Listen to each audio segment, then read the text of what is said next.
Апсолутно не се согласувам, министре. Значи, на конкретно мое прашање добив одговор очекуван, округло па наќоше. Јас на моето прашање дали сме за развој на туризмот, ќе ви одговорам со конкретен одговор. Да, сме за поддршка на туризмот и затоа поднесовме предлог закон кој што вие му кладовте уште некоја запирка и го донесовте само вие да сте подпишани, неважно. Значи, 5 години сте власт, дури вие лично 20 години сте на власт. 5 години како апсолутно туризмот ни е оставен сам на себе.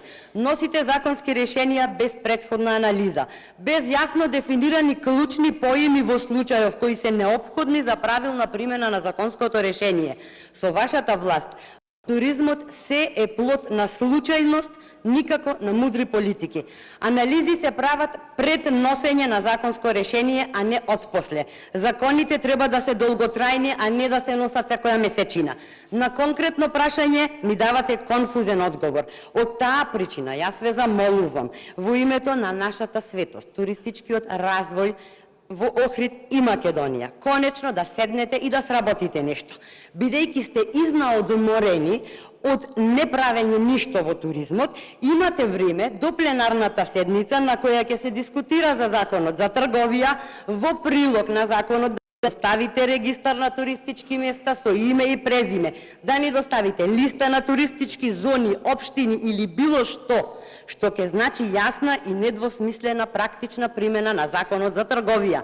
Без тоа, бидете сигурни дека сега со новото законско решение ќе бидете во уште поголем хаос од досега.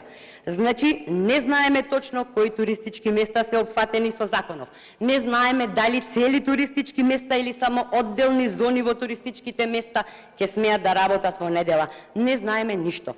Практичната примена на законското решение ќе значи хаос, произволно толкување, произволно казнување од страна на инспекторите, кои навистина не ми е јасно како ќе го толкуваат законов. Значи, да заклучам, по втор пат го носиме законсково решение и одговорно тврдам дека ќе биде претешка и речиси невозможна неговата правилна имплементација.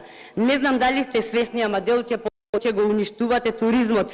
Треба да се донесе законот за трговија затоа што е во интерес на туристичкиот развој, но треба да биде јасен и прецизен. Со него треба да им се олесни на граѓаните, а не да им се создаваат дополнителни главоболки. Затоа инсистирам да се доуреди и да се донесе квалитетно законско решение во полза на сите нас и што е најважно во полза на државата. Штетите од тоа што ги направивте во туристичките места, што ги направивте неатрактивни викенд дестинации, ги претрпевме сите. Поминаа многу викенди и празници во кои ни пропадна